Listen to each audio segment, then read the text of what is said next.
N Mukundaraj ಅವರು ಕೊಡ್ತಾ ಇದ್ದಾರೆ, ಕನ್ನಡ ಸಾಹಿತ್ಯ ಪರಿಷತ್ ಅಧ್ಯಕ್ಷರವರು. ನೀವೆಲ್ಲ ಕಾರ್ಯಕ್ರಮದಲ್ಲಿ ಶಾಂತ ರೀತಿಯಿಂದ ಕೂತು ಈ ಕಾರ್ಯಕ್ರಮ ಯಶಸ್ವಿ ಕೊಡಬೇಕಂತ ನಾನು ಕೇಳ್ಕೊಂತೀನಿ ಸರ್. ಅದರಲ್ಲಿ ಇದೇ ರೀತಿ ನಮ್ಮ ಈ ಕಾರ್ಯಕ್ರಮಕ್ಕೆ ಈಗ ಧ್ವಜಾರೋಹಣ ಮಾಡೋಕ್ಕೆ ನಮ್ಮ ಮೆಡಿಕಲ್ ಸೂಪರಿಂಟೆಂಡೆಂಟ್ ಮೃದುಲಾ AM ಅವರು ಬಂದಿದ್ದಾರೆ, ಅವರಿಗೆ ಸುಸ್ವಾಗತ ಬಯಸ್ತಾ ಇದ್ದೀನಿ.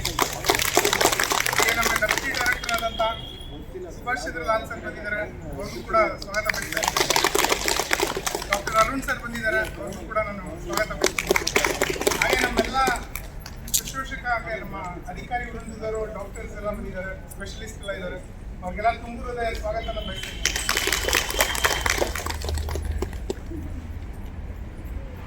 ಕನ್ನಡ ರಾಜ್ಯೋತ್ಸವದ ಶುಭಾಶಯಗಳು.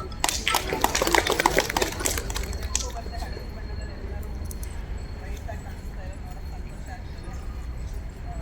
ಒಂದು ಸ್ಪೀಚ್ ಮಧ್ಯಾಹ್ನಕ್ಕೆ ಮಧ್ಯಾಹ್ನ ಎಲ್ಲರೂ ಕಾರ್ಯಕ್ರಮಕ್ಕೆ ಬನ್ನಿ. ನಮ್ಮ ವಿನೋದವರು ಬಹಳ ಶ್ರಮಪಟ್ಟು ಇದನ್ನು ಅರೇಂಜ್ ಮಾಡಿದ್ದಾರೆ, ಬಹಳ ಕಡಿಮೆ ಸಮಯದಲ್ಲಿ ಚೆನ್ನಾಗಿ ಅರೇಂಜ್ ಮಾಡಿದ್ದಾರೆ. ಎಲ್ಲರೂ ಬಂದು ಪಾಲ್ಗೊಂಡ್ರೆ ಸಕ್ಸಸ್ ಆಗುತ್ತೆ.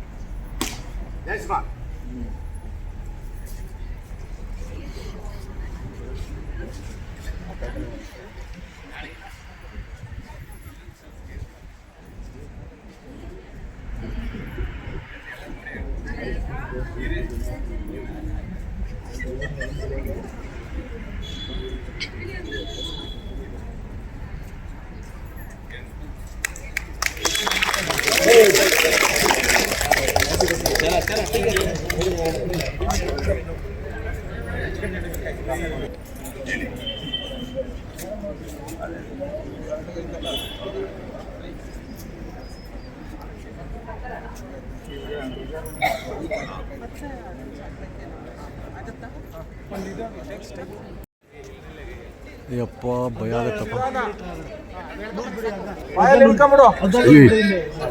Really great. ಯಪ್ಪ ಯಪ್ಪ, the pole is so strong. ಬನ್ನಿ ಬ್ರೋ, ಹಾಕ್ಬೋದು ಈ ಕಡೆ ಕೇಳ್ತೀನಿ. ಬನ್ನಿ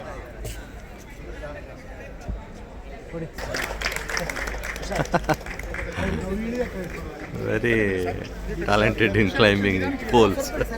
ಬನ್ನಿ ಬನ್ನಿ ಸರ್.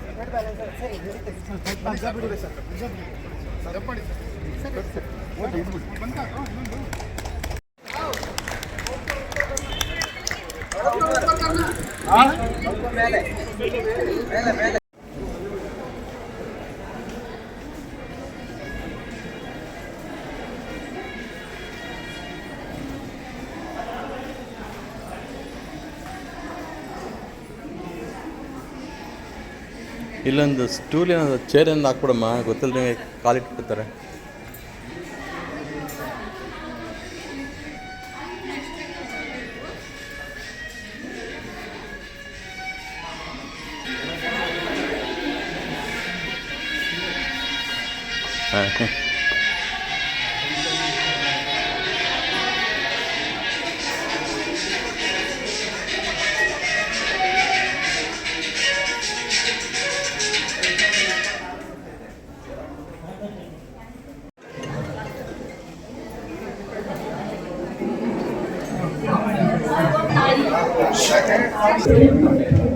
ಕನ್ನಡ ತಾಯಿ ಭುವನೇಶ್ವರಿಯ ಚರಣ ಕಮಲಗಳಿಗೆ ನಮಸ್ಕರಿಸುತ್ತಾ, ಕನ್ನಡ ಎನೆ ಕುಣಿದಾಡುವುದೆಂದರೆ ಕನ್ನಡ ಎನೆ ಕಿವಿ ನಿಮಿರುವುದು. ಸಾವಿರ ಭಾಷೆ ನಾಲಿಗೆಯಲ್ಲಿರಲಿ, ಕನ್ನಡ ಭಾಷೆ ಹೃದಯದಲ್ಲಿರಲಿ.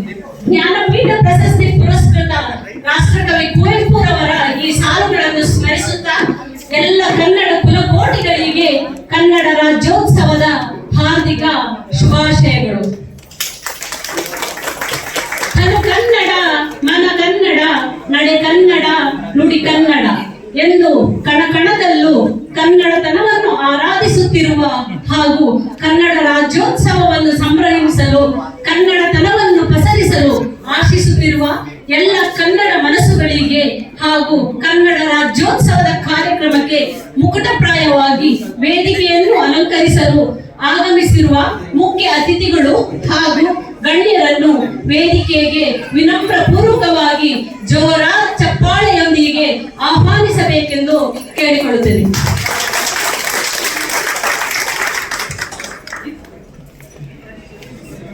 ನೀನೇರುವ ಮಲೆ ಸಹ್ಯಾದ್ರಿ, ನೀ ಮುಟ್ಟುವ ಮರ ಶ್ರೀಗಂಧ, ನೀ ಕುಡಿಯುವ ನೀರು ಕಾವೇರಿ. ಕರ್ನಾಟಕ ರಾಜ್ಯೋತ್ಸವ ಕಾರ್ಯಕ್ರಮವನ್ನು ನಾಡಗೀತೆಯೊಂದಿಗೆ ಪ್ರಾರಂಭಿಸೋಣ.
ಹಸುರಿನ ಗಿರಿಗಳ ಸಾಲೆ, ನಿನ್ನಯ ಕೊರಳಿನ ಮಾಲೆ, ಅಖಿಲ ಪತಂಗಲ ಗೌತಮದಿ ನನುತ ಭಾರತ ಜನನಿಯ ತನು ಜಾತೆ.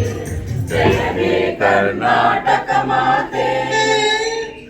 ವಿದ್ಯಾರಣ್ಯ ಬಸವೇಶ್ವರ ಮಧ್ವರ ದಿವ್ಯಾರಣ್ಯ, ರನ್ನ ಷಡಕ್ಷರಿ ಪನ್ನ ಪಂಪಲ ಭೂಮಿಪತಿ ಚೆನ್ನ, ಕುಮಾರ ವ್ಯಾಸರ ಮಂಗಳಧಾಮ, ಕವಿ ಕೋಗಿಲಗಳ ಪುಣ್ಯಾರಾಮ, ನಾನಕ ರಾಮ ನಂದ ಕಬೀರರ ಭಾರತ ಜನನಿಯ ತನು ಜಾತೆ. ಜಯ ಹೇ ಕರ್ನಾಟಕ ಮಾತೆ. ನಾಡೆ ಕಂಕಣ ಜಗಣರ ನೆಚ್ಚಿನ ವೀಡೆ, ಕೃಷ್ಣ ಶರಾವತಿ ತುಂಗ, ಕಾವೇರಿಯ ವರರಂಗ, ಚೈತನ್ಯ ಪರಮಹಂಸ ವಿವೇಕರ ಭಾರತ ಜನನಿಯ ತನು ಜಾತೆ. ಜಯ ಹೇ ಕರ್ನಾಟಕ ಮಾತೆ. ಸರ್ವ ಜನಾಂಗದ ಶಾಂತಿಯ ತೋಟ, ರಸಿಕರ ಕಂಗಳ ಸೆಳೆಯುವ ನೋಟ, ಹಿಂದೂ ಕ್ರೈಸ್ತ ಮುಸಲ್ಮಾನ, ಪಾರಸಿಕ ಜೈನರು ಉದ್ಯಾನ, ಜನಕರ ಹೋಲುವ ದೊರೆಗಳ ನಾಮ, ಗಾಯಕ ವೈದಿಕರ ರಾಮ. ಕನ್ನಡ ನುಡಿ ಕುಣಿದಾಡುವ ದೇಹ, ಕನ್ನಡ ತಾಯಿಯ ಮಕ್ಕಳ ದೇಹ, ಭಾರತ ಜನನಿಯ ತನು ಜಾತೆ. ಜಯ ಹೇ ಕರ್ನಾಟಕ ಮಾತೆ. ಜಯ ಹೇ ಕರ್ನಾಟಕ ಮಾತೆ. ಜಯ ಹೇ ಕರ್ನಾಟಕ ಮಾತೆ. ಚಿರಸ್ಥಾಯಿಯಾಗಿಸುವ ನಾಡಗೀತೆಯನ್ನು ಕನ್ನಡ ನಾಡಿಗೆ ಸಮರ್ಪಿಸಿದ ರಾಷ್ಟ್ರಕವಿ ಕುವೆಂಪುರವರಿಗೆ ಅನಂತ ಕೋಟಿ ನಮನಗಳನ್ನು ಸಲ್ಲಿಸುತ್ತಾ ನಾಡಗೀತೆಯನ್ನು ಹಾಡಿದ ಎಲ್ಲರಿಗೂ ಧನ್ಯವಾದಗಳು. ಹಸಿರಾಗಲಿ ಕರ್ನಾಟಕ, ಉಸಿರಾಗಲಿ ಕನ್ನಡ, ಕನ್ನಡಾಂಬೆಗೆ ಜಯವಾಗಲಿ. ಎದೆ ತಟ್ಟಿ ಹೇಳುವ ಭಾರತೀಯನೆಂದು, ಗರ್ವದಿಂದ ಬಾಳು ಕನ್ನಡಿಗನೆಂದು. ಸಾವಿರ ಭಾಷೆ ನಾಲಿಗೆಯಲ್ಲಿರಲಿ, ಕನ್ನಡ ಭಾಷೆ ಹೃದಯದಲ್ಲಿರಲಿ ಎಂದು ಹೇಳುತ್ತಾ, ಇಲ್ಲಿ ನೆರೆದಿರುವ ಎಲ್ಲ ಸಿಬ್ಬಂದಿಗಳಿಗೂ ಕರ್ನಾಟಕ ರಾಜ್ಯೋತ್ಸವದ ಶುಭಾಶಯಗಳನ್ನು ತಿಳಿಸುತ್ತಾ, ವೇದಿಕೆಯ ಮೇಲೆ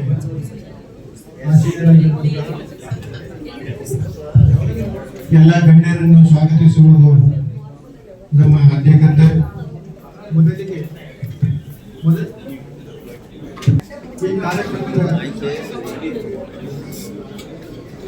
ಮೊದಲಿಗೆ ಈ ಕಾರ್ಯಕ್ರಮದ ಅಧ್ಯಕ್ಷತೆಯನ್ನು ವಹಿಸಿಕೊಂಡಿರುವಂತಹ ನಮ್ಮ ಅಚ್ಚುಮೆಚ್ಚಿನ ನಮ್ಮವರೇ ಆದ ವೈದ್ಯಕೀಯ ಅಧೀಕ್ಷಕರಾದ ಡಾಕ್ಟರ್ ಮೃದುಲಾ ಎಂ ಮೇಡಮ್ ಅವರಿಗೆ ತುಂಬ ಹೃದಯದ ಆರ್ಥಿಕ ಸ್ವಾಗತವನ್ನು ಭಾಷಣ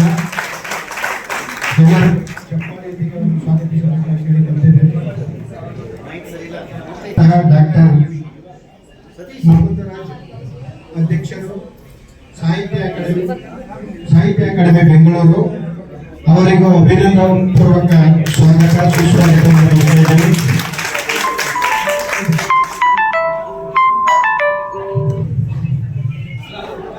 ಕಾರ್ಯಕ್ರಮಕ್ಕೆ ಆಗಮಿಸಿದ್ದಾರೆ ಅವರಿಗೆ ಪ್ರದರ್ಶನ ವಿನೋದ ಕೂಡ ಅವರಿಗೆ ಕಾರ್ಯಕ್ರಮಕ್ಕೆ ಪ್ರದರ್ಶನ. ಭವ್ಯ ಪ್ರದೀಪ ಹಳೆಯುತ್ತ ತಾಪ ಬೆಳೆಸುತ್ತ ಸದೀಪ ಹೊತ್ತಿತೋ ಹೊತ್ತಿತು ಕನ್ನಡದ ದೀಪ. ಡಾಕ್ಟರ್ ಸಿದ್ದಯ್ಯ ಪುರಾಣಿಕರ ಸಾಲುಗಳನ್ನು ನೆನಪಿಸಿಕೊಳ್ಳುತ್ತಾ ಈ ರಾಜ್ಯೋತ್ಸವದ ಕಾರ್ಯಕ್ರಮವನ್ನು ಕನ್ನಡದ ಜ್ಯೋತಿಯನ್ನು ಬೆಳಗಿಸುವುದರ ಮೂಲಕ ಕಾರ್ಯಕ್ರಮಕ್ಕೆ ವಿದ್ಯುಕ್ತ ಚಾಲನೆ ನೀಡಬೇಕಾಗಿ ವೇದಿಕೆ ಮೇಲಿರುವ ಗಣ್ಯರಲ್ಲಿ ವಿನಮ್ರ ವಿನಂತಿ.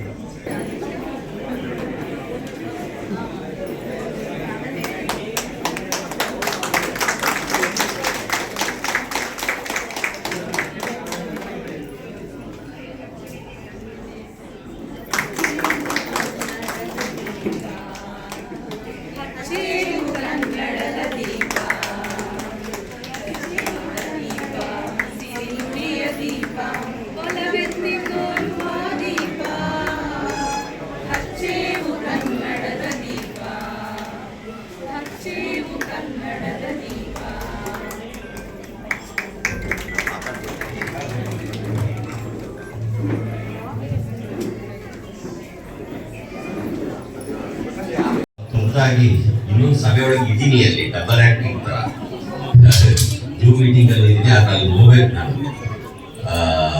ಹಾಗಾಗಿ ಒಂದು ಸ್ವಲ್ಪ 5 ನಿಮಿಷ ನಿಮಗೆ ಕನ್ನಡದ ಕೆಲವಾರು ಸಂಗತಿಗಳು ತಿಳಿಸೋಣ ಅಂತ ಹೇಳ್ತು ಬೇಗ ಬಂದೆ. ವೇದಿಕೆ ಮೇಲೆ ಡಾಕ್ಟರ್ ಮುರುಘಾ ಮೇಡಮ್ ಇದ್ದಾರೆ, ಹಾಗೆಯೇ ಡಾಕ್ಟರ್ ಚಂದ್ರಶೇಖರ್, ಶರತ್, ಹಾಗೆ ದೀಪಕ್, ಈ ಥರ ಅನೇಕ ಸ್ನೇಹಿತರು ತಾವೆಲ್ಲ ಇಲ್ಲಿದ್ದೀರಿ. ನಿಮ್ಮ ಕನ್ನಡ ಪ್ರೀತಿಯನ್ನು ಕಂಡು ನನಗೆ ಬಹಳ ಸಂತೋಷ ಆಯಿತು. ESI ಬಹಳ ಪ್ರಸಿದ್ಧವಾದಂತಹ ಒಂದು ಕಾರ್ಮಿಕ ಆರೋಗ್ಯವನ್ನು ಕಾಪಾಡುವಂತ ಒಂದು ಆರೋಗ್ಯ ಸಂಸ್ಥೆ. ಈಗಾಗಲೇ ರಾಜಾಜಿನಗರದ ESI ಬಗ್ಗೆ ನಮಗೆ ಗೊತ್ತಿದೆ. ಅದ್ರ ಜೊತೆಗೆ ನಾನು ನೋಡಿರುವ ಹಾಗೆ ಗುಲ್ಬರ್ಗದಲ್ಲಿ ಮಲ್ಲಿಕಾರ್ಜುನ್ ಖರ್ಗೆ ಅವರು ಮಾಡಿರುವ ಆಸ್ಪತ್ರೆ ಬಹಳ ಚೆನ್ನಾಗಿ ಸುಸಜ್ಜಿತವಾಗಿದೆ. ನೀವೆಲ್ಲರೂ ಕೂಡ ಕಾರ್ಮಿಕರ ಆರೋಗ್ಯವನ್ನು ರಕ್ಷಣೆ ಮಾಡಬೇಕು ಅನ್ನುವ ಕಾರಣಕ್ಕಾಗಿ ಹಗಲು ರಾತ್ರಿ ಶ್ರಮ ಪಡ್ತಾ ಇರ್ತೀರಿ. ಅದು ಬಹಳ ಮುಖ್ಯವಾದ್ದು. ಯಾವುದೇ ದೇಶ, ಸಮಾಜ, ಆ ಸಮಾಜದ ವ್ಯಕ್ತಿಗಳೇ ಆಗಿರ್ತಾರೆ ಅಥವಾ ದೇಶದ ಪ್ರಜೆಗಳೇ ಆಗಿರ್ತಾರೆ, ಅವರ ಆರೋಗ್ಯವನ್ನ, ಶಿಕ್ಷಣವನ್ನ ಮುಖ್ಯವಾಗಿ ಗಮನಿಸಬೇಕಾದಂಥ ಸಂಗತಿಗಳಾಗಿರ್ತವೆ. ಈ ಸಂಗತಿಗಳಲ್ಲಿ ತೊಡಗಿಸಿಕೊಂಡು ಕೆಲಸ ಮಾಡುವಂತಹ ನಿಮ್ಮಂತ ವೈದ್ಯರಿರ್ಬೋದು, ಶುಶ್ರೂಷಕರಿರ್ಬೋದು, ಅಥವಾ ಬೇರೆ ಬೇರೆ ವಿಭಾಗಗಳಲ್ಲಿ ಕೆಲಸ ಮಾಡುವಂಥವ್ರು ಇರ್ಬೋದು, ನಿಮ್ಮೆಲ್ಲರಿಗೂ ಕೂಡ ನಾನು ಎಲ್ಲ ಕಾರ್ಮಿಕ ಬಂಧುಗಳ ಪರವಾಗಿ ನಿಮಗೆ ಕೃತಜ್ಞತೆಯನ್ನ ಮೊದಲಿಗೆ ಸಲ್ಲಿಸಲಿಕ್ಕೆ ಬಂಧುಗಳೇ. ಇವತ್ತು ಇಲ್ಲಿ ಕನ್ನಡ ರಾಜ್ಯೋತ್ಸವವನ್ನು ಆಚರಣೆ ಮಾಡ್ತಾ ಇದ್ದೀವಿ. ಕನ್ನಡದ ಮೇಲಿನ ನಿಮ್ಮ ಪ್ರೀತಿ ಇದೆಯಲ್ಲ, ಅದು ಅಗಾಧವಾದ್ದು ಅಂತ ನನ್ನ ಭಾವನೆ. ಯಾಕೆಂದ್ರೆ 24 ಗಂಟೆಯೂ ನೀವು ರೋಗಿಗಳ ಸೇವೆಯಲ್ಲಿ ತೊಡಗಿರಬೇಕಾದವರು, ಅದ್ರ ನಡುವೆ ಸ್ವಲ್ಪ ಬಿಡುವು ಮಾಡ್ಕೊಂಡು ಹೀಗೆ ಕೂತು ಕನ್ನಡದ ಪ್ರೀತಿಯನ್ನು ತೋರಿಸ್ತಾ ಇದ್ದೀರಿ ಅಂತಂದ್ರೆ ಇದು ಅಸಾಮಾನ್ಯವಾದದ್ದು. ಒಂದು ರೀತಿಯಲ್ಲಿ ಕನ್ನಡ ಉಳಿಯುತ್ತೆ ಅನ್ನೋದಕ್ಕೆ ನೀವೆಲ್ಲರೂ ಕೂಡ ಸಾಕ್ಷಿಯಾಗಿದ್ದೀರಿ. ಕನ್ನಡದಲ್ಲಿ ನೋಡಿ, ನಮಗೆ 8 ಜ್ಞಾನಪೀಠ ಪ್ರಶಸ್ತಿಗಳು ಬಂದಿದ್ದಾವೆ. ಇಡೀ ಇಂಡಿಯಾ ದೇಶದ ಯಾವುದೇ ಭಾಷೆಯ ಕೃತಿಗಳಿಗೆ ಇಷ್ಟೊಂದು ಬಂದಿಲ್ಲ. ಹಿಂದಿಯವರಿಗೆ ಬಂದಿಲ್ಲ, ಪಂಜಾಬ್ನವರಿಗೆ ಬಂದಿಲ್ಲ, ಬೆಂಗಾಲಿಯವರಿಗೆ ಬಂದಿಲ್ಲ, ಮರಾಠಿಗೆ ಬಂದಿಲ್ಲ, ತೆಲುಗು, ತಮಿಳು, ಮಲಯಾಳ, ಈ ತರ ಯಾವುದೇ ಭಾಷೆಗಳಿಗೆ ಬರಲಾರದಷ್ಟು ಜ್ಞಾನಪೀಠ ಪ್ರಶಸ್ತಿ ಕನ್ನಡಕ್ಕೆ ಬಂದಿದೆ. ನೀವು ಕೇಂದ್ರ ಸರ್ಕಾರದ ಇದರಲ್ಲಿ ಕೆಲಸ ಮಾಡ್ತಿರೋದ್ರಿಂದ ನಾಳೆ ಯಾವುದೇ ಇನ್ಯಾವುದೋ ಎಲ್ಲೋ ಹೋದ ಸಂದರ್ಭದಲ್ಲಿ ಯಾರು ನಿಮ್ಮನ್ನು ಕೇಳ್ತಾರೆ, ಏನ್ರಿ ಬೆಂಗಳೂರು ಅಂತ ಹೇಳ್ತೀರಿ, ಕರ್ನಾಟಕ ಅಂತ ಹೇಳ್ತೀರಿ, ಕನ್ನಡಿಗ ಅಂತ ಹೇಳ್ತೀರಿ, 8 ಜ್ಞಾನಪೀಠ ಪ್ರಶಸ್ತಿ ನಿಮಗೆ ಹೆಂಗ್ ಬಂತು ಅಂತ ನೋಡಿ. 8 ಜ್ಞಾನಪೀಠ ಪ್ರಶಸ್ತಿ ಬಂದಿದ್ದು ಕವಿಗಳಿಗೆ ಅಂತ ಹೇಳಲ್ಲ ಯಾರು, ನೀವು ಕನ್ನಡಿಗರಿಗೆ ಹೆಂಗ್ ಬಂತು ಅಂತ ಕೇಳ್ತಾರೆ. ಅದು ಕುವೆಂಪು ಬಂದಿರ್ಬೋದು, ಕಾರಂತರಿಗೆ, ಬೇಂದ್ರಿಗೆ, ಮಾಸ್ತಿಗೆ, ಗೋಕಾಕ್ಗೆ, ಅನಂತಮೂರ್ತಿಗೆ, ಆಮೇಲೆ ಕಾರ್ನಾಡು ಮತ್ತು ಕಂಬಾರಿಗೆ ಬಂದಿರ್ಬೋದು, ಅವ್ರು ತಗೊಂಡಿರ್ಬೋದು. ಆದ್ರೆ ಅವರ ಮೂಲಕ ನಾವೆಲ್ಲ ಪಡ್ಕೊಂಡ ಹಾಗೆ 7.5 ಕೋಟಿ ಕನ್ನಡಿಗರು ಆ ಪ್ರಶಸ್ತಿಯನ್ನು ಪಡೆದಾಗೆ ನಮ್ಗೊಂದು ಭಾವನೆ ಇರುತ್ತೆ. ಬೇರೆಯವರು ಹಾಗೆ ಭಾವಿಸ್ತಾರೆ, ಕೇಳ್ತಾರೆ, ಯಾಕಪ್ಪ ನಿಮ್ಗೆ 8 ನೀವೇನೋ ರಾಜಕೀಯ ಮಾಡ್ಬಿಟ್ಟಿದ್ದೀರಿ ಅಥವಾ ಏನೋ ಶಿಫಾರಸ್ ಮಾಡಿದ್ದೀರಿ, ಯಾವ್ದೋ ವಶೀಲಿಬಾಜಿ ಮಾಡ್ಬಿಟ್ಟು 8 ಪ್ರಶಸ್ತಿ ತಗೊಂಡಿದ್ದೀರಾ ಅಂತ ಕೇಳಿದ್ರೆ ನೀವು ಇದ್ರೂ ಇರ್ಬೋದು ಅಂತ ತಲೆ ಕೆರ್ಕೊಂಡ್ಬಿಟ್ಟಿರ. ನೀವ್ ಹೇಳ್ಬೇಕು, ನಾವು ಅದೆಲ್ಲ ಮಾಡಿರೋದು ನಮ್ಮ ಪರಂಪರೆಯೇ, ಕನ್ನಡಿಗರ ಪರಂಪರೆಗೆ ಬಹಳ ಅತ್ಯುತ್ಕೃಷ್ಟವಾದದ್ದು. ಬೇಕಾದ್ರೆ ಬಿಡಿ, ಪರವಾಗಿಲ್ಲ, ಜಾಸ್ತಿ ಸ್ವಲ್ಪ ಜಾಸ್ತಿ ಕೇಳುತ್ತೆ. ನೀವ್ ಹೇಳ್ಬೇಕು ಅವರಿಗೆ, ನಮ್ ಕನ್ನಡ ಪರಂಪರೆ ಹೇಗಿದೆ ಅಂತಂದ್ರೆ, ನಮ್ದು ಕನ್ನಡ ಪ್ರಜ್ಞೆ ಅತ್ಯಂತ ಸೌಹಾರ್ದಯುತವಾದದ್ದು, ಮಾನವೀಯವಾದದ್ದು, ಮನುಷ್ಯ ಪ್ರೇಮ ಉಳ್ಳದ್ದು ಮತ್ತು ಎಲ್ಲರನ್ನೂ ಒಳಗೊಳ್ಳುವಂಥದ್ದು. ಇದು ಕನ್ನಡ ಪ್ರಜ್ಞೆ ಅನ್ನೋದು ಇವತ್ತಿಂದಲ್ಲ, ನಮ್ದು ಸುಮಾರು ಹೆಚ್ಚು ಕಡಿಮೆ 1,400,000 ವರ್ಷಗಳಿಂದ ಅದು ಬೆಳ್ಕೊಂಡು ಬಂದಿದೆ. ಹೆಚ್ಚು ಕಡಿಮೆ 2,000 ವರ್ಷ ಆದ್ರೆ ನಮ್ ದಾಖಲೆಗಳು ಸಿಕ್ಕಿಲ್ಲ. 1,400,000 ವರ್ಷ ಅಂದ್ರೆ ಕ್ರಿಸ್ತಶಕ 345ರಲ್ಲಿ ಕದಂಬರ ಮಯೂರ ಸ್ಥಾಪನೆ ಮಾಡಿದ್ದು ಕದಂಬ ಸಾಮ್ರಾಜ್ಯ ಇದೆಯಲ್ಲ, ಅದು ಕನ್ನಡದ ಮೊದಲನೇ ಸಾಮ್ರಾಜ್ಯ. ಅತ್ಲಾಗ 5 ವರ್ಷಕ್ಕೆ ತಲಕಾಡಿನ ಗಂಗರು ಕ್ರಿಸ್ತಶಕ 350ರಲ್ಲಿ ತಲಕಾಡಿನ ಗಂಗರು ಸಾಮ್ರಾಜ್ಯವನ್ನ ಸ್ಥಾಪನೆ ಮಾಡ್ತಾರೆ, ಅದು ಕನ್ನಡದ ಸಾಮ್ರಾಜ್ಯ. ಆಮೇಲೆ ಚಾಲುಕ್ಯರು, ಹೊಯ್ಸಳರು, ರಾಷ್ಟ್ರಕೂಟರು, ವಿಜಯನಗರದವರು, ಈ ತರ ಅನೇಕ ಜನ ಕನ್ನಡದ ದೊರೆಗಳು ಇಡೀ ದೇಶವನ್ನ ಆಳಿದ್ದಾರೆ. ನಿಮ್ಗೆ ಹೇಳ್ಬೇಕು ಅಂತಂದ್ರೆ, ಚಾಲುಕ್ಯರ ದೊರೆ ಇಮ್ಮಡಿ ಪುಲಿಕೇಶಿ ಅಂತೇಳಿ, ಅವನು ಉತ್ತರ ಭಾರತದ ಶ್ರೀಹರ್ಷನ್ ಸೋಲಿಸ್ಬಿಡ್ತಾನೆ ವಿಂಧ್ಯ ಪರ್ವತ ಧರ್ಮನದಿಯ ದಂಡೆಯ ಮೇಲೆ. ಶ್ರೀಹರ್ಷ ಎದುರು ಕಂಡು ಬೇಡಪ್ಪ ಯುದ್ಧ ಮಾಡೋದು ಬೇಡ, ನಾನು ನೀನು ಸಂಧಾನ ಮಾಡ್ಕೊಳ್ಳೋಣ ಅಂತ ಒಪ್ಪಂದ ಮಾಡ್ಕೊಂಡು, ನಾನು ಉತ್ತರಾಪತೇಶ್ವರ ನೀನು ದಕ್ಷಿಣಾಪತೇಶ್ವರ ಅಂತ ಒಪ್ಪಂದ ಮಾಡ್ಕೊಳ್ತಾನೆ. ಆಮೇಲೆ ಇನ್ನೊಬ್ಬ ರಾಷ್ಟ್ರಕೂಟರ ದೊರೆ 3ನೇ ಗೋವಿಂದ ಅಂತೇಳಿ, ಅವನು ಹಿಮಾಲಯ ತನಕ ದಂಡೆತ್ತು ಹೋಗಿ ಎಲ್ಲ ಗೆದ್ಕೊಂಡ್ ಬರ್ತಾನೆ.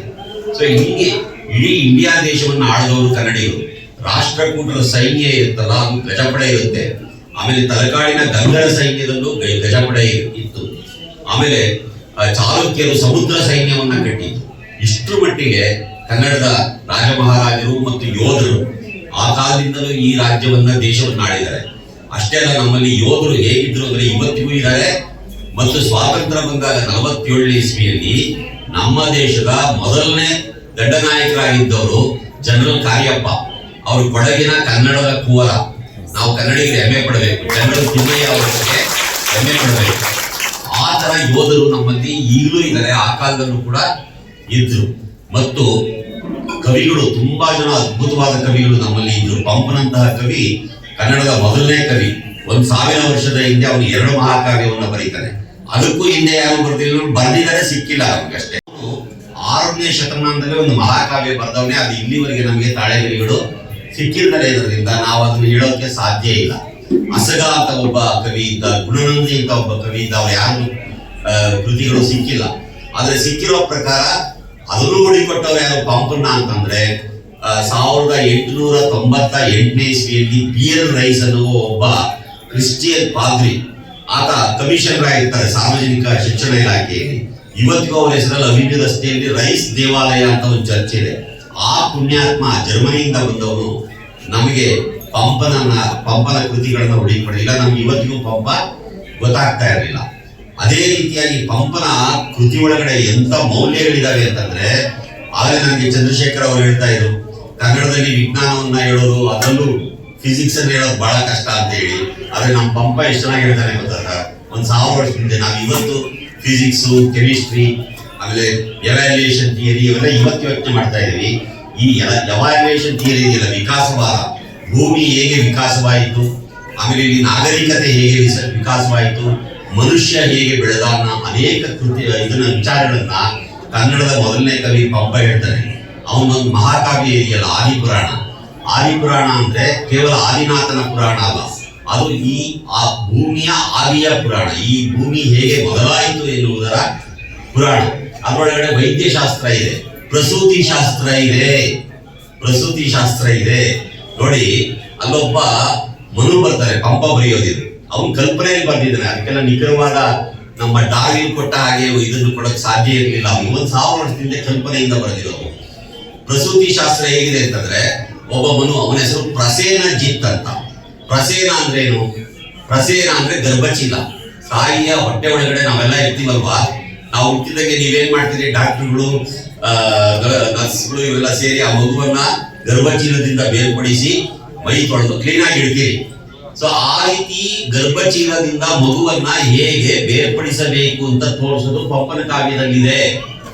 ಅವನು ಪ್ರಸೇನ ಅಂದ್ರೆ ಸತ್ಯ, ಗರ್ಭಚೀಲ, ಜಿತ್ ಅಂದ್ರೆ ಕತ್ತರಿಸು. ಅರ್ಥ ಆಯ್ತಾ ನಿಮ್ಗೆ? ಅದಿದೆ.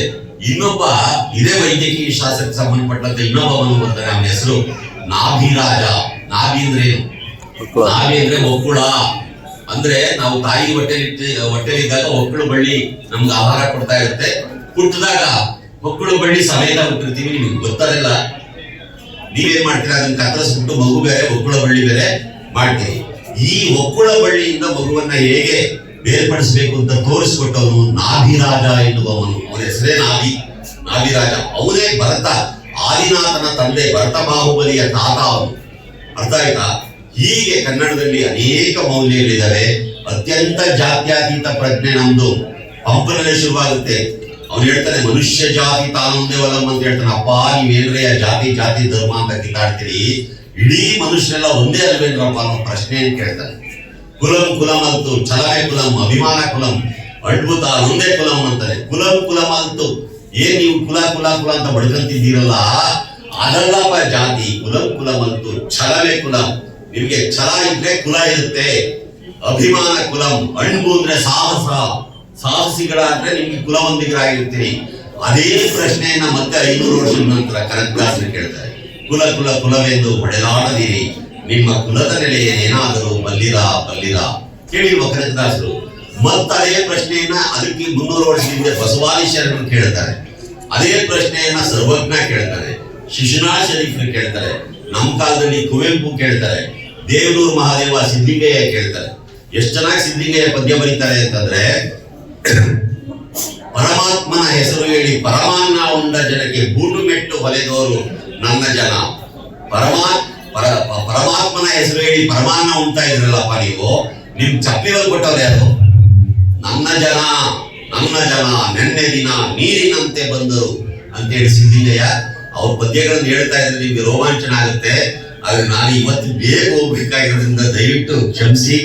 ಕನ್ನಡದಲ್ಲಿ 9ನೇ ಶತಮಾನದಲ್ಲಿ ಒಂದು ಕೃತಿ ಕವಿರಾಜ ಮಾರ್ಗ ಅಂತ ಹೆಸರು. ಆ ಕವಿರಾಜ ಮಾರ್ಗದಲ್ಲಿ ಒಂದು ಪದ್ಯ ಬರುತ್ತೆ, ಕಸವರವೆಂಬುದು ನೆರೆ ಸೈರಿಸಲಾಗುವುದು ಪರಧರ್ಮಂ ಪರವಿಚಾರಮಂ ಅಂತೇಳಿ.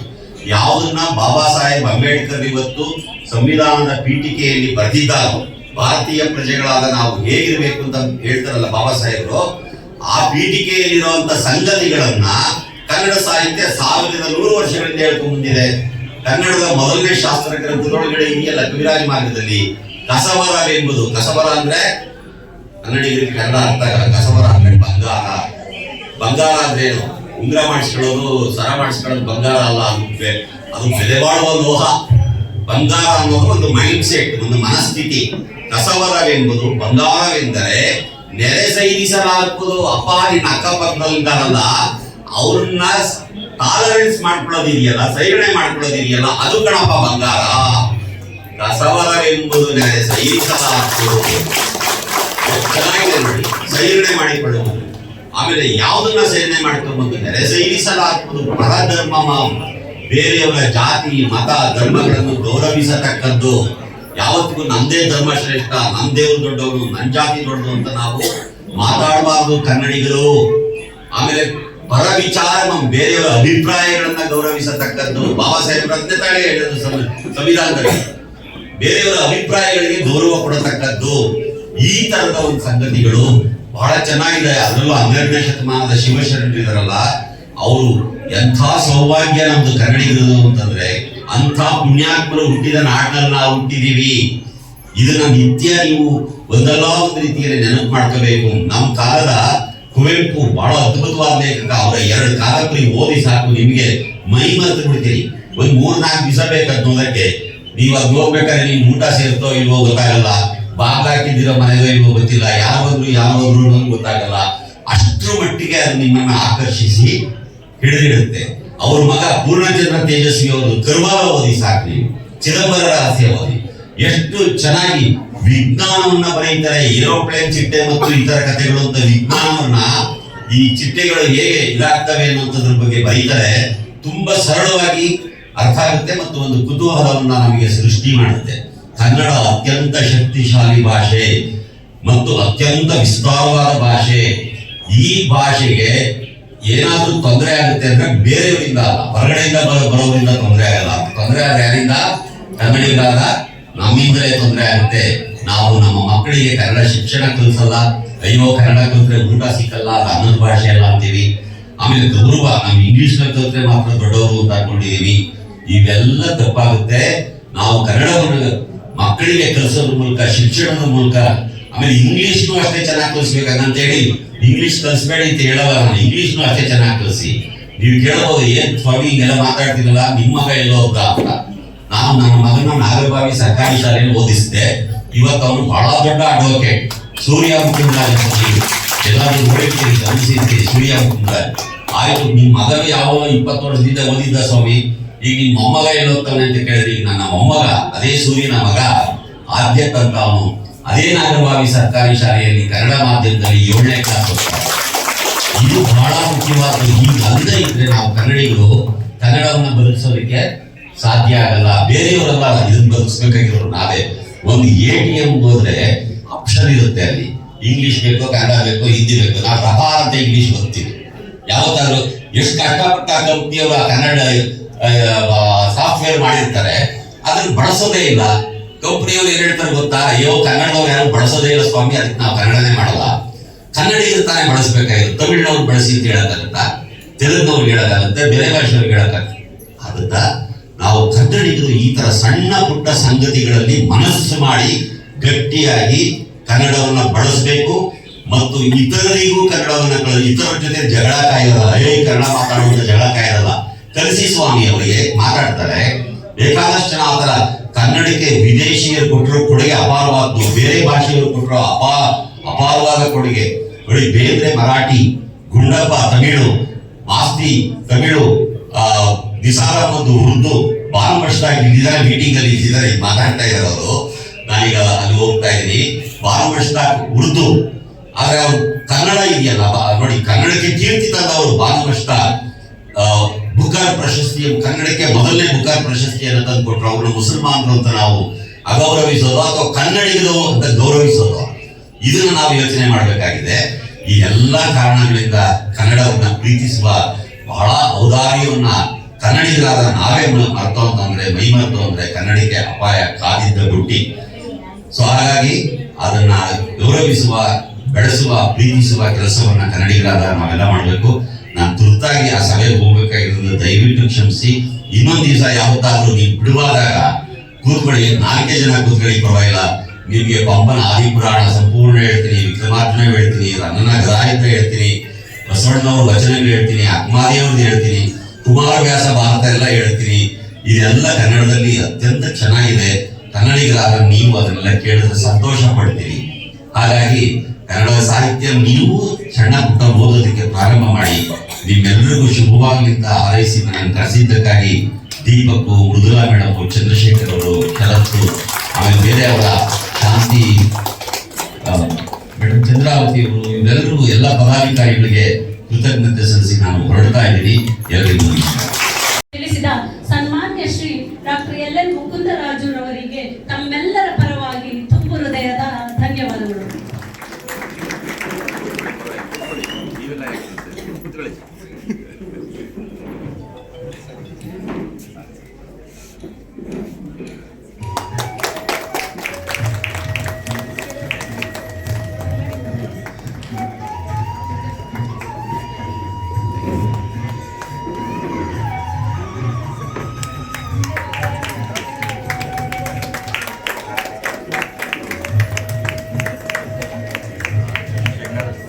ತುಂಬ ಸಂತೋಷ ನಿಮ್ಮನ್ನೆಲ್ಲ ಭೇಟಿ ಮಾಡ್ತಾ ಇರೋದು. ನಮ್ಮ ಸೌಭಾಗ್ಯ ಸರ್.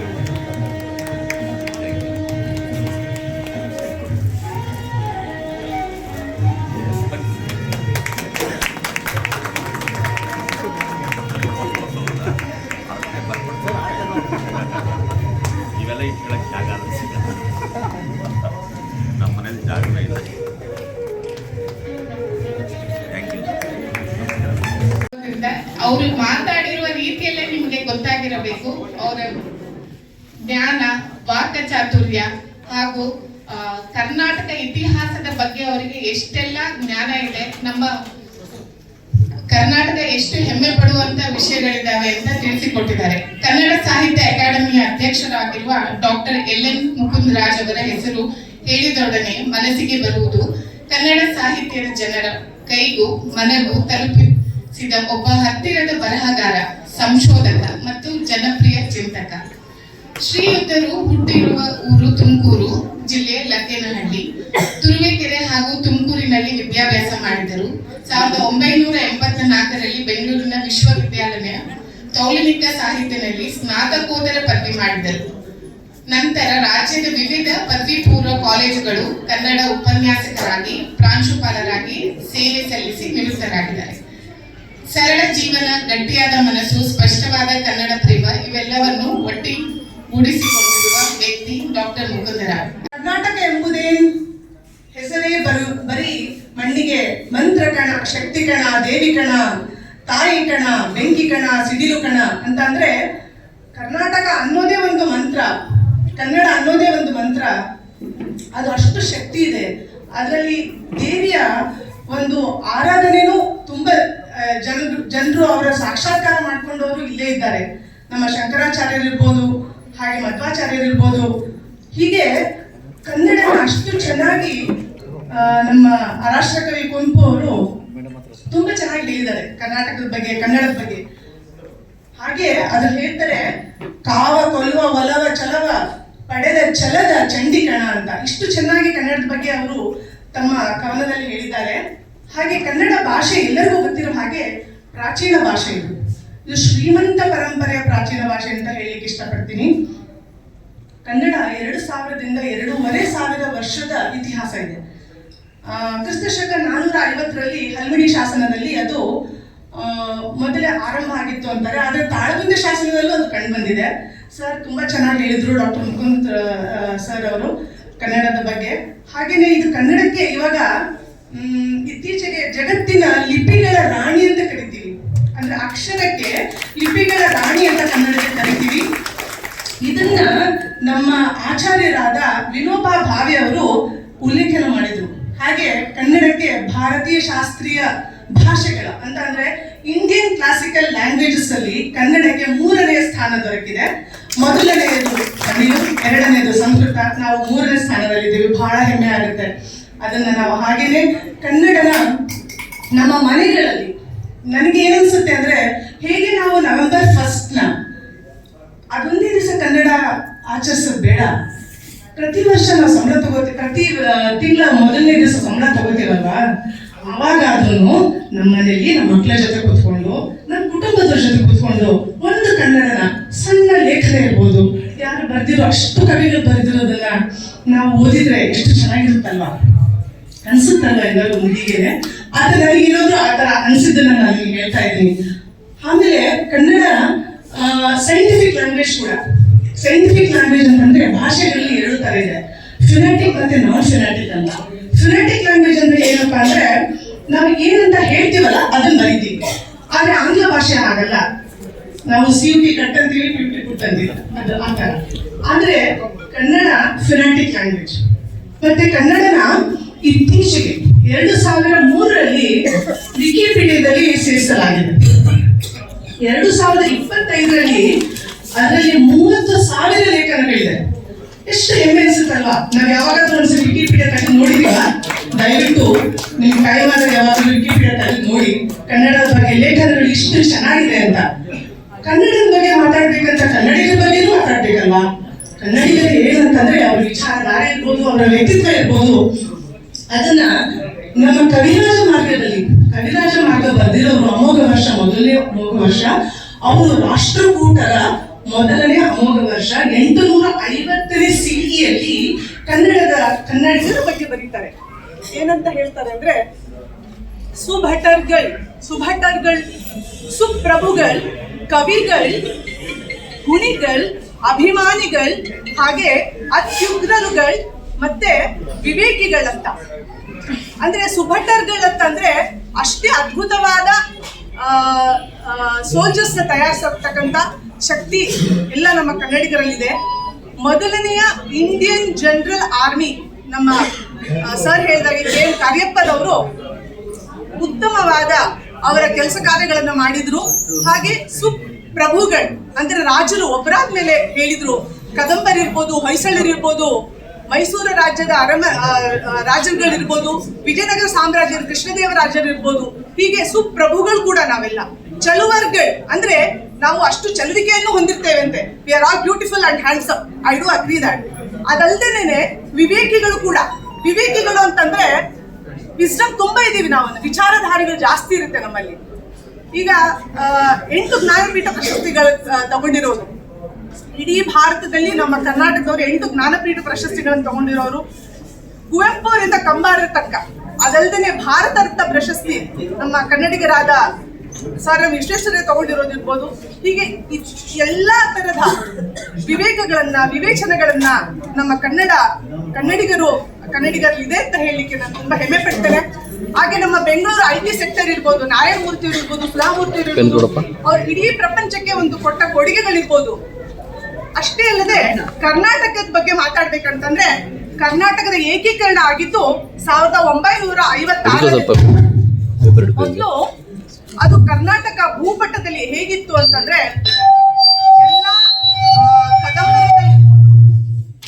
ಕದಂಬರ ಟೈಮಲ್ಲಿ, ಅದಲ್ದೇನೆ ನಮ್ಮ ಹೊಯ್ಸಳರು, ಚಾಲುಕ್ಯರು ಅವರೆಲ್ಲ ಸಮಯದಲ್ಲಿ ಅದು ಭೂಪಟ ಚೇಂಜ್ ಆಗ್ತಾ ಇತ್ತು.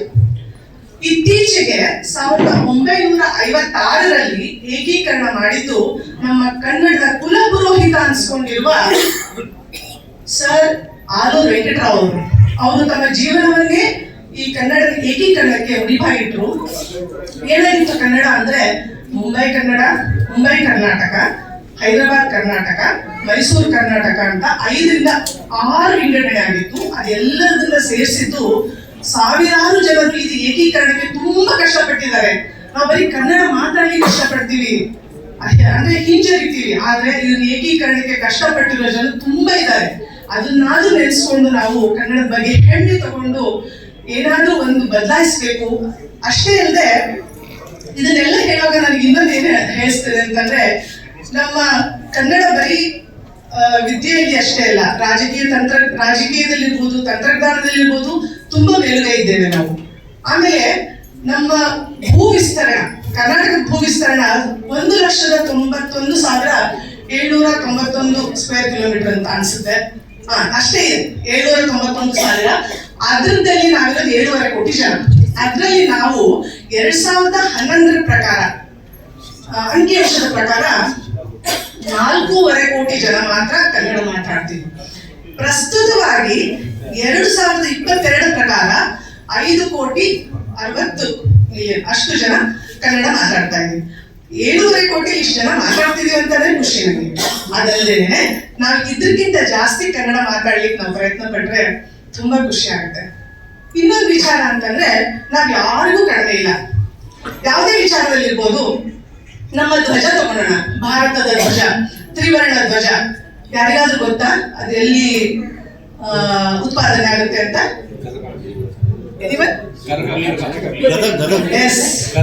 ಯಾವ ಹುಬ್ಬಳ್ಳಿ ಯಾವ ಗ್ರಾಮ? ಬೆಂಗೇರಿ ಗ್ರಾಮ. ಬೆಂಗೇರಿ ಗ್ರಾಮದಲ್ಲಿ ನಮ್ಮ ಇಡೀ ಭಾರತಕ್ಕೆ ಆ ಧ್ವಜದ ಉತ್ಪಾದನೆ ಮಾಡಿ ಸಾಗಿಸ್ತೇವೆ. ಹಾಗೆ MPVL ಅಂದ್ರೆ ಏನ್ ಗೊತ್ತಾ? MPVL ಫುಲ್ ಫಾರ್ಮ್ ಏನಾದ್ರು ಗೊತ್ತಾ? ಬಳಸುವ ಶಾಯಿ ಇದೆ ಅಲ್ವಾ, ಇಂಡೆಲಿಬಲ್ ಇಂಕ್ ಅಂತ ಹೇಳ್ತೀವಿ. ಅಂದ್ರೆ ಅಳಿಸಲಾಗದ ಇಂಕ್. ಈ ಇಂಕ್ ಬರೋದು ನಮ್ಮ ಮೈಸೂರಿಂದಾನೆ. ಆ ಮೈಸೂರು ಇಡೀ ದೇಶಕ್ಕಲ್ಲದೆ 30ಕ್ಕೂ ಹೆಚ್ಚು ದೇಶಕ್ಕೆ ಅದನ್ನ ರಫ್ತು ಮಾಡುತ್ತಂತೆ. ಇದು ನಾವು ಅಷ್ಟೊಂದು ಇದನ್ನ ಸುಮಾರು ವರ್ಷಗಳಿಂದಾನೇ ಮಾಡ್ತಾ ಇದೆ. ಹಾಗೆ ನಮ್ಮ ನೋಟ್ ಪ್ರಿಂಟ್ ಆಗೋದು ಇಡೀ ಭಾರತದಲ್ಲಿ 4 ಕಡೆ, ಅದರಲ್ಲಿ ಮೈಸೂರು ಒಂದು ಭಾಗ ಕೂಡ. ಅಷ್ಟೇ ಅಲ್ಲದೆ first hydro electric power start ಆಗಿದ್ದು 1902ರಲ್ಲಿ, ಅದು ಶಿವನ ಸಮುದ್ರದಲ್ಲಿ. ಇಷ್ಟೊಂದು ಹೆಗ್ಗಳಿಕೆ ಕೊಟ್ಟಿರುವ ನಮ್ಮ ಕರ್ನಾಟಕ ಕನ್ನಡಿಗರ ಜನರಿಗೆ ನಾನು ಹೃದಯಪೂರ್ವಕ ನಮಸ್ಕಾರ ಮಾಡಿಕೊಂಡು ಕನ್ನಡದ ಬಗ್ಗೆ ಒಂದು ಕೊನೆಯ ಪದ್ಯವನ್ನು ಓದಿ ನನ್ನ ಭಾಷಣ ನಿಲ್ಲಿಸ್ತೇನೆ. ಮೇಡಮ್, ಅಯೋಧ್ಯೆ ರಾಮ ಹೇಳಿ. ಅಯೋಧ್ಯ ಸರ್ ಮರ್ತ್ಬಿಟ್ಟೆ. ಅಯೋಧ್ಯ ರಾಮಂಗೆ ವಿಗ್ರಹ ಕೊಟ್ಟಿದ್ದು ಯಾರಂತ ಗೊತ್ತಾ? ಅದು ಟೋನಿರಾಜ್ ಮೈಸೂರಿನವರು. ಅದು 2.5 ಬಿಲಿಯನ್ ಹಳೆಯ ಕಲ್ಲಷ್ಟೇ. ಅದು ಶಿಲ್ಪಿ, ಅದು ಕೃಷ್ಣ ಶಿಲ್ಪಿ ಅಂತ ಹೇಳ್ತಾರೆ. ಎಚ್ ಡಿ ಕೊಟ್ಟಕಲ್ಲು. ಅದು ತುಂಬಾ ಚೆನ್ನಾಗಿ ಬಂದಿದೆ. ಆ ಕಣ್ಣು ಕೂಡ ತುಂಬಾ ಆನಂದದಿಂದ ನಾವು ರಾಮನ ದರ್ಶನ ಮಾಡಬಹುದು. ಹಾಗೆ ಹೇಳ್ತಾ ನಾನು ಕನ್ನಡದ ಒಂದು ಕುವೆಂಪು ಅವರ ಪದ್ಯ ಹೇಳ್ತೇನೆ. ಕನ್ನಡಕ್ಕೆ ಹೋರಾಡು ಕನ್ನಡದ ಕಂದ, ಕನ್ನಡವ ಕಾಪಾಡು ನನ್ನ ಆನಂದ. ಜೋಗಳದ ಹರಕೆ ಇದು ಮರೆಯದಿರು ಚಿನ್ನ, ಮರೆತೆಯಾದರೂ ಅಯ್ಯೋ ಮರೆತಂತೆ ನನ್ನ. ಮರೆಯಾರಂತಂತೆ ಸವಿಜೇನು ಬಾಯಿಗೆ, ತಾಯಿಯ ಅಪ್ಪುಗೆ ಅಂತೆ ಬಲು ಸೊಗಸು ಮೈಗೆ. ಗುರುವಿನ ನುಡಿಯಂತೆ ಶ್ರೇಯಸ್ಸು ಬಾಯಿಗೆ, ತಾಯಿ ನುಡಿಗೆ ದುಡಿದು ಮಡಿ ಇಹಪರ ಗೆಳೆಯಲ್ಗೆ.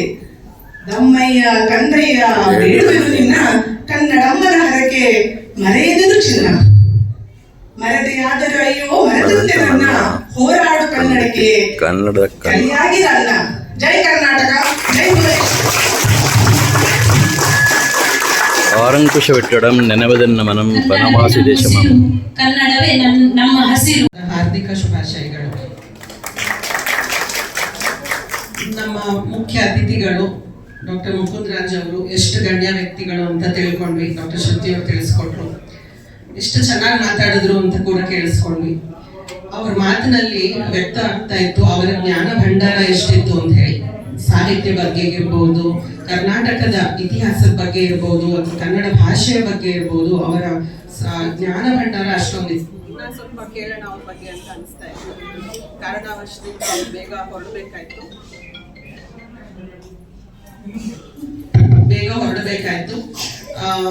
ಅದೇ ರೀತಿ ನಮ್ಮ ಡಾಕ್ಟರ್ ವಿದ್ಯಾ ಅವರು ಕರ್ನಾಟಕದ ಬಗ್ಗೆ ಎಷ್ಟೋ ಮಾಹಿತಿಗಳನ್ನ ನಮ್ಗೆ ತಿಳಿಸ್ಕೊಟ್ರು. ಇತಿಹಾಸ ಇರ್ಬೋದು, ಸಾಹಿತ್ಯದ ಬಗ್ಗೆ ಇರ್ಬೋದು, ನಮಗೆ ಸಿಕ್ಕಿರೋ ಪ್ರಶಸ್ತಿಗಳು, ನಾವು ಹೇಗೆ ಎಲ್ಲಾ ಕ್ಷೇತ್ರಗಳಲ್ಲಿ ಮುಂದುವರೆದಿದ್ದೀವಿ ಅನ್ನೋದನ್ನ ತಿಳಿಸ್ಕೊಟ್ರು. ಅವರಿಬ್ಬರ ಮಾತುಗಳನ್ನ ಕೇಳಿ ಖಂಡಿತವಾಗಿ ರೋಮಾಂಚನ ಆಯ್ತು ಎಲ್ಲರಿಗೂ ಅನ್ಕೊಂಡಿದ್ದೀನಿ. ಅಷ್ಟೆಲ್ಲ ಮಾತು ಕೇಳಿದ್ಮೇಲೆ ಇನ್ನು ಮತ್ತೆ ಹೆಚ್ಚು ಮಾತಾಡೋದು ನನಗೇನು ಉಳಿದಿಲ್ಲ ಈಗ. ಬಟ್ ತುಂಬಾ ಸಂತೋಷ ಆಗ್ತಿದೆ. ಈ ಒಂದು ದಿನ ನಮ್ಮ ಕೆಲಸಗಳನ್ನೆಲ್ಲ ಬದಿಗಿಟ್ಟು ನಾವು ಕನ್ನಡದ ಬಗ್ಗೆ, ಕರ್ನಾಟಕದ ಬಗ್ಗೆ, ನಮ್ಮ ಸಂಸ್ಕೃತಿ, ನಮ್ಮ ಸಾಹಿತ್ಯ, ನಮ್ಮ ಇತಿಹಾಸದ ಬಗ್ಗೆ ಹೀಗೆ ಒಂದು ಚೂರು ಮಾತುಗಳನ್ನ ಕೇಳುವಂತ ಸಮಯ ನಾವೆಲ್ಲ ಮಾಡ್ಕೊಂಡಿದೀವಿ. ಈ ಕಾರ್ಯಕ್ರಮನ ನಮ್ಮ ಆಸ್ಪತ್ರೆಯಲ್ಲಿ ನಾವು ಆಯೋಜಿಸಿದೀವಿ ಅನ್ನೋದೇ ಬಹಳ ಸಂತೋಷದ ವಿಷಯ ಆಗ್ತಾ ಇದೆ ನನಗೆ. ಇಡೀ ವರ್ಷ ಬೇರೆ ಕೆಲಸ ಮಾಡ್ತಿರ್ತೀವಿ, ಆದ್ರೆ ಇದೊಂದು ತಿಂಗಳು ಸ್ವಲ್ಪ ನಮ್ಮಲ್ಲಿರುವ ಕನ್ನಡ ಅಭಿಮಾನವನ್ನ ಜಾಗೃತಗೊಳಿಸಿ ಅದನ್ನ ಬೆಳೆಸುವಂತ ಒಂದು ಅವಕಾಶ ನಮಗೆ ಸಿಗುತ್ತೆ. ಅದರ್ವೈಸ್ ನಮ್ಮ ಕೆಲಸದಲ್ಲಿ ನಾವು ಬಿಸಿ ಇರ್ತೀವಿ. ಸೊ ಇದೊಂದು ತಿಂಗಳಿಗೆ ಅವಕಾಶ ಸಿಗುತ್ತೆ. ಸೊ ಅದನ್ನ ಮಾಡ್ತಾ ಇದ್ದೀವಿ. ನಮ್ಮ ವಿನೋದ ಕೂಟ ಕಳೆದ 1 ವಾರದಿಂದ ಬಹಳ ಶ್ರಮ ಪಟ್ಟು, ಬಹಳ ಸಮಯಾವಧಿ, ಕನಿಷ್ಠವಾದ ಸಮಯಾವಧಿನಲ್ಲೇ ಈ ಕಾರ್ಯಕ್ರಮಗಳನ್ನೆಲ್ಲ ಆಯೋಜಿಸಿದ್ದಾರೆ. ನಿಮಗೋಸ್ಕರ, ನಮ್ಮೆಲ್ಲ ಸಿಬ್ಬಂದಿಗಳಿಗೋಸ್ಕರ, ಎಲ್ಲರಿಗೂ ವಿನೋದ ಕೂಟದ ಕಾರ್ಯದರ್ಶಿ ಆದಷ್ಟು ದೀಪಕ್ ಅವರಿಗೆ ಹಾಗೂ ಎಲ್ಲ ಆಫೀಸ್ ಬೇರರ್ಸ್ಗೆ ಎಲ್ಲರಿಗೂ ನನ್ನ ಹೃತ್ಪೂರ್ವಕ ಅಭಿನಂದನೆಗಳನ್ನು ಸಲ್ಲಿಸ್ತೇನೆ. ಕನ್ನಡ ಸಾಂಸ್ಕೃತಿಕ ಕಾರ್ಯಕ್ರಮಗಳಿರ್ಬೋದು, ಸ್ಪೋರ್ಟ್ಸ್ ಆಕ್ಟಿವಿಟೀಸ್ ಎಲ್ಲ ಮಾಡಿದ್ರು. ನಿಮಗೆಲ್ಲ ಅದರಿಂದ ಸಂತೋಷ ಆಗಿದೆ ಅಂತ ನಾನು ನಂಬಿದ್ದೇನೆ. ಈ ಕಾರ್ಯಕ್ರಮಗಳು ಹೀಗೆ ಮುಂದುವರಿಯಲಿ. ಭಾಷೆಯನ್ನು ಯಾಕೆ ಇಷ್ಟು ಮಾಡಬೇಕು ನಾವು? ಈ ನಮ್ಮ ಭಾಷೆ ನಮ್ದು ಅಂತ ಸೆಲ್ಫಿಶ್ನೆಸ್ ಯಾಕೆ ತೋರಿಸ್ತಾ ಇದ್ದೀವಿ ಅಂತ ಅನ್ಕೋಬಹುದು. ಆದ್ರೆ ಇದು ಬಹಳ ಅವಶ್ಯಕ. ಯಾಕೆ ಅಂದ್ರೆ ಈಗ ನಾವೆಲ್ಲ ಕರ್ನಾಟಕದವರೇ ಇದ್ರೂ ಸಮಾಜದಲ್ಲಿ ಬಹಳಷ್ಟು ವಿಂಗಡಣೆಗಳಿವೆ. ಜಾತಿ ಹೆಸರಿನಲ್ಲಿ, ಮತದ ಹೆಸರಿನಲ್ಲಿ, ನಾವು ಮಾಡ್ತಿರೋ ಕೆಲಸದ ಹೆಸರಿನಲ್ಲಿ ಇರ್ಬೋದು, ಅಥವಾ ಪ್ರಾಂತ ಅಥವಾ ಇನ್ಯಾವುದೋ ಹೆಸರಿನಲ್ಲಿ ನಾವೆಲ್ಲ ವಿಂಗಡಿಸಿ ಹೋಗ್ಬಿಟ್ಟಿದ್ದೀವಿ. ಆದ್ರೆ ಭಾಷೆ ಅನ್ನೋದೇನಿದೆ, ಒಂದು ಭಾಷೆ, ನಮ್ದು ಕಾಮನ್ ಭಾಷೆ ಅನ್ನೋದೇನಿದೆ, ಅದು ನಮ್ಮೆಲ್ಲರನ್ನ ಒಂದುಗೂಡಿಸ್ತದೆ. ಸೊ ನಾವು ಯಾರೇ ಇದ್ರು ನಾವು ಕನ್ನಡದಲ್ಲಿ ಒಬ್ರಿಗೊಬ್ರು ಮಾತಾಡಿದಾಗ ನಾವೆಲ್ಲ ಒಬ್ಬರಾಗ್ತೀವಿ, ಒಗ್ಗಟ್ಟಾಗ್ತೀವಿ, ನಾವೆಲ್ಲ ಕನ್ನಡಿಗರು ಅನ್ನೋ ಒಂದು ಭಾವನೆ ನಮ್ಮೆಲ್ಲರಲ್ಲಿ ಬರ್ತದೆ. ಆ ಯೂನಿಫೈಯಿಂಗ್ ಕೆಪಾಸಿಟಿ, ಅದು ಒಗ್ಗೂಡಿಸುವಂತಹ ಶಕ್ತಿ ಭಾಷೆಗೆ ಇರ್ತದೆ. ನಮಗೆ ಇದ್ರ ಮಹತ್ವ ಗೊತ್ತಾಗ್ಲಿಕ್ಕಿಲ್ಲ, ಆದ್ರೆ ನಾವು ವಿದೇಶಗಳಿಗೆ ಹೋದಾಗ ಅಥವಾ ಬೇರೆ ಜಾಗಕ್ಕೆ ಹೋದಾಗ ಇದರ ಮಹತ್ವ ತಿಳಿಯುತ್ತದೆ ನಮಗೆ. ಈಗ ಸ್ಪೇನು, ಜರ್ಮನಿನೋ, ಜಪಾನೋ, ಚೈನಾನೋ ಅಂತ ಕಡೆ ಹೋಗಿ ಐದರ್ ಟೂರಿಸ್ಟ್ ಆಗಿ ಅಥವಾ ಅಲ್ಲಿ ಇರೋ ಜನರಿಗೆ ಅದರ ಕಷ್ಟ ಅರ್ಥ ಆಗ್ತದೆ. ಅಲ್ಲಿ ಆ ಜಾಗಗಳಲ್ಲಿ ಯಾರು ಒಬ್ರು ಒಂದು ಕನ್ನಡದ ಮಾತಾಡಿದ್ರೆ ಅದರಿಂದ ಆಗುವಂತ ಸಂತೋಷ ಏನಿರ್ತದೆ ಕನ್ನಡ ಕೇಳಿದಾಗ ಬೇರೆ ದೇಶದಲ್ಲಿ, ಆವಾಗ ನಮಗೆ ಗೊತ್ತಾಗ್ತದೆ ನಮ್ಮ ಭಾಷೆ, ನಮ್ಮವರು, ನಮ್ಮದು ಅನ್ನೋದು ಎಷ್ಟು ಮಹತ್ವ ಅಂತ ಹೇಳಿ. ಸೊ ಭಾಷೆಗೆ ಜನರನ್ನು ಒಗ್ಗೂಡಿಸುವಂತಹ ಒಂದು ಶಕ್ತಿ ಇದೆ. ಸೊ ಕನ್ನಡ ಭಾಷೆ ನಮ್ಮೆಲ್ಲರನ್ನ ಒಗ್ಗೂಡಿಸ್ಲಿ ಅಂತ ಹೇಳಿ ನಾನು ಬಯಸ್ತೇನೆ. ಇದೇ ರೀತಿ ಕಾರ್ಯಕ್ರಮಗಳು ನಡ್ಕೊಂಡು ಹೋಗಿ ಸಾಕಷ್ಟು ಪ್ರತಿಯೋಗಿತೆಗಳನ್ನ ಆಯೋಜಿಸಿದ್ರು. ಅದರಲ್ಲಿ ಭಾಗವಹಿಸಿದವರಿಗೆ ಹಾಗೂ ಗೆದ್ದವರಿಗೆ ನನ್ನ ಅಭಿನಂದನೆಗಳನ್ನ ಸಲ್ಲಿಸ್ತೀನಿ. ಮಾತಿನ ಮುಂಚೆ ಕವಿಗಳ ಬಗ್ಗೆ ಎಲ್ಲ ಹೇಳಿದ್ರು ಎಲ್ಲರೂ. ನಾನೊಂದು ಸಣ್ಣ ಪದ್ಯ ಬರೆದಿದ್ದೆ ಮುಂಚೆ ಕನ್ನಡದ ಬಗ್ಗೆ. ಲಾಸ್ಟ್ ಇಯರ್ ರಾಜ್ಯೋತ್ಸವದ ದಿನದಂದು ಡಾಕ್ಟರ್ ವಿದ್ಯಾ ಅವರು ಹೇಳಿದ್ರು, ನಮ್ಮ ಕನ್ನಡದ ಲಿಪಿ ಬಹಳ ಸುಂದರ ಅಂತ ಹೇಳಿ. ಲಿಪಿ ಬಹಳ ಸುಂದರ ಪ್ಲಸ್ ಕೇಳೋದಕ್ಕೂ ಅದು ತುಂಬಾ ಹಿತವಾದ್ದು. ಸೊ ಆ ನಿಟ್ಟಿನಲ್ಲಿ 3 ಸಾಲು ಬರೆದಿದ್ದೆ ಹೋದ ವರ್ಷ. ದುಂಡಾದ ಸದ್ರೂಪ ಕೇಳೋಕೆ ಸುಶ್ರಾವ್ಯ, ತುಟಿ ಮೇಲೆ ಹಿತವಾದ್ದು, ಹೃದಯದೊಳು ನೆಲೆಸಿದ್ದು, ಕನ್ನಡದ ನುಡಿಮುತ್ತು. ಈ ಮಾತು ಹೇಳ್ತಾ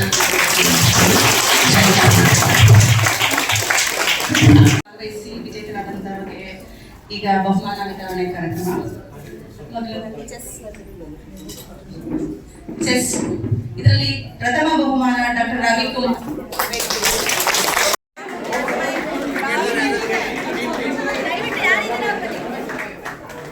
ಯಾರ್ಯಾರಿದ್ದೀರಾ ದಯವಿಟ್ಟು ವೇದಿಕೆ ಮುಂಭಾಗ ಬನ್ನಿ.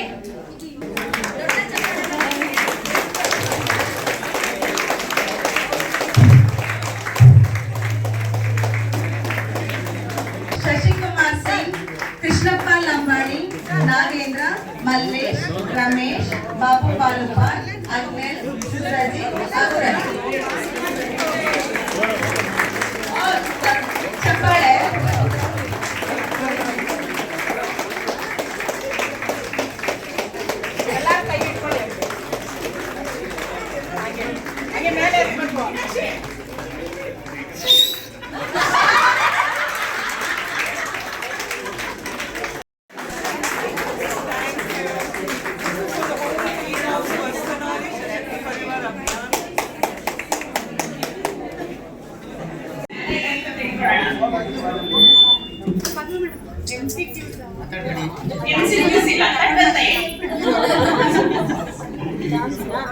ಇದೆಲ್ಲ ಆಲ್ರೆಡಿ ಭಾಷಣದಲ್ಲಿ ಕೇಳ್ಕೊಂಡಿರ್ತಿದ್ದ. ನೀವು ಎಷ್ಟು ಶ್ರದ್ಧೆಯಿಂದ ಭಾಷಣ ಕೇಳಿದಿರ ಅಂತ ಗೊತ್ತಾಗತ್ತೆ. ಈಗ ಭಾರತ ರತ್ನ ಮೊದಲ ಪ್ರಶಸ್ತಿ ಪಡೆದ ಕನ್ನಡಿಗ ಯಾರು?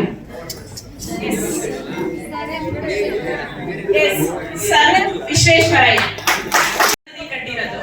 ಅದಕ್ಕೆ ಇನ್ನೊಂದು ಹೆಸರಿದೆ. ಏನ್ ಹೆಸರು? I got one chocolate. Chota Bombay ಅಂತ ಯಾವ ನಗರಕ್ಕೆ ಕರೀತಾರೆ? ಯಾರಿಗೆ ಕೊಡೋದು?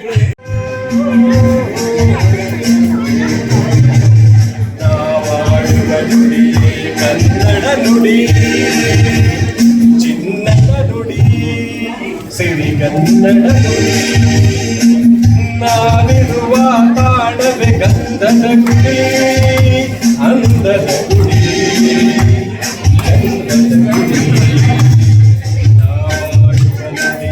ಕನ್ನಡ ನುಡಿ ನಾವಿರುವ ತಾಣವೇ ಗಂಧದ ಗುಡಿ ಅಂದದ ಗುಡಿ